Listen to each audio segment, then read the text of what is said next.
அஸ்ஸலாமு அலைக்கும் வரஹ்மத்துல்லாஹி வபரகாத்துஹு.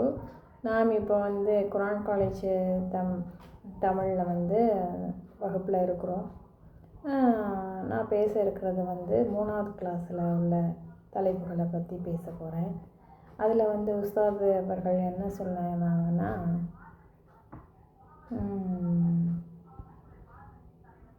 அதாவது பேச்சாற்றல் பற்றி சொல்லியிருந்தாங்க. நம்மளையெல்லாம் பேச சொல்லியிருந்தாங்க. பேசி யூடியூப்பில் பதிவேற்றம் செய்யணும் அப்படின்னு சொல்லியிருந்தாங்க. எக்ஸாம் எழுதுறதுக்கு பதிலாக இந்த மாதிரி ஒரு செயலை செய்ய சொல்லியிருந்தாங்க. நம்மள்கிட்ட அது கொஞ்சம் தயக்கமாகவே இருக்குது. ஏன்னா நம்ம அந்த மாதிரி ஒரு விஷயங்களுக்குள்ளே நம்ம போகாதனால நமக்கு அது கொஞ்சம் தயக்கமாகவே இருக்குது. நம்ம ஒரு செய்தியை கேட்டுட்டு, இப்போ குரானை பற்றி நம்ம கேட்டுட்டு மட்டும் இருக்க முடியாது. அதை பொறுத்த வரைக்கும் என்னென்னா, அதை செயல் வடிவமாக கொண்டு வரணும், நம்மளை வாழ்க்கையில் கொண்டு வரணும். இப்போ உஸ்தாத் அவர்கள் நமக்கு பாடம் நடத்துகிறாங்கல்ல, அதை நம்ம செயல் வடிவமாக கொண்டு வரணும்னா நம்ம வார்த்தை வழியாக அதை நம்ம முழுமையாக அதை நம்ம படிக்கணும். படித்து வாழ்க்கையில் செயல்படுத்தணும். இப்போது ஒரு புக்கு படிக்கிறோன்னு வச்சுக்கோங்களேன். ஒரு கோடீஸ்வரன் ஆவது எப்படி அப்படின்னு சொல்லிட்டு புக்கு படிக்கிறோம். கார் ஓட்டுவது எப்படி அப்படின்னு புக்கு படிக்கிறோம். ஆனால் புக்கு படித்தா மட்டும் போதுமா? அது செயல்முறையில் கொண்டு வரணும்ல. செயல்முறையில் கொண்டு வந்தால் மட்டும்தானே நமக்கு கார் ஓட்ட முடியும். அப்போ கோடீஸ்வரன் ஆகுது எப்படின்னு படித்தா மட்டும் போதுமா? செயல் வடிவம் கொண்டு வந்தால் தான் கோடீஸ்வரன் ஆக முடியும். அது மாதிரி தான் நம்ம உஸ்தாத் நீங்கள் செயல் வடிவமாக கொண்டு வர்றதுக்கு முதல்ல நீங்கள் பேச்சாற்றலில் வெளிப்படுத்துங்கன்னு சொல்கிறாங்க. பேசுகிறதுங்கிறது ஒரு கலை. அது இறைவனின் மாபெரும் அருள் அப்படின்னு சொல்கிறாங்க. வரலாற்றுகளில் நம்ம பார்த்தோம் அப்படின்னா, புரட்சிகளையெல்லாம் நம்ம பார்த்தோம்னா, அந்த தலைவர்களுடைய பேச்சு ஆற்றல் திறமையினால தான் தொண்டர்கள் அவர்கள் பின்னாடியும் அவங்க சொல்லுக்கு கட்டுப்பட்டவங்களாகவும் இருந்திருக்காங்க. உதாரணத்துக்கு ஹிட்லர் எடுத்துக்கிட்டால்,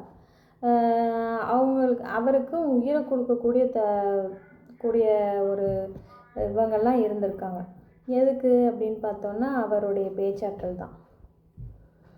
அப்புறம் நம்மளுடைய குரானுடைய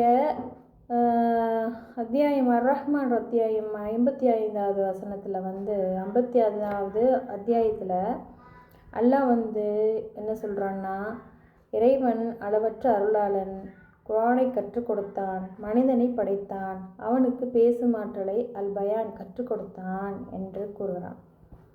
அப்போது அல்லாஹ்வே குரானில் சொல்கிறான், அந்த பயான் பண்ணுறத அல்லாஹ் மனிதனுக்கு கற்றுக் கொடுத்தான் அப்படின்னு சொல்கிறான். இந்த வகுப்பு பொறுத்த வரைக்கும் நம்ம படிச்சுட்டு எக்ஸாம் எழுதிட்டு வெறுமனே போகிறதுக்கு உண்டான இது கிடையாது. இந்த வகுப்பை பொறுத்த வரைக்கும் என்னென்னா, இதுக்கு நம்ம வாழ்க்கையில் மாற்றத்தை கொண்டு வரக்கூடிய வகுப்பாக இது இருக்குது.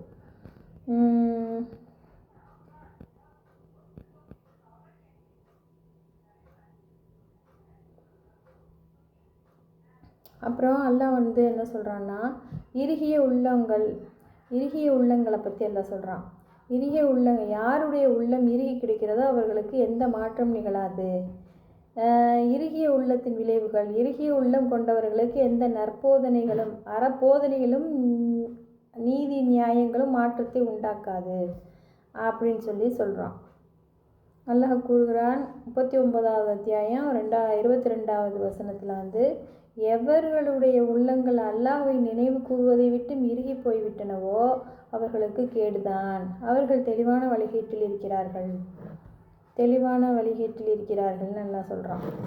எவர்களுடைய உள்ளங்கள் அல்லாஹ்வை நினைவு கூறுவதை விட்டும் இறுகி போய்விட்டதோ, அல்லாஹ்வை நினைவு கூறுவதுனா என்ன? அல்லாஹ்வை தொழுகணும், அல்லாஹ்வை வணங்கணும், குரானோட தொடர்பில் இருக்கணும், அப்படிப்பட்ட உள்ளங்களாக தான் இருக்கணும். தெளிவான வழிகேடு அப்படின்னு சொல்கிறான் இந்த இடத்துல.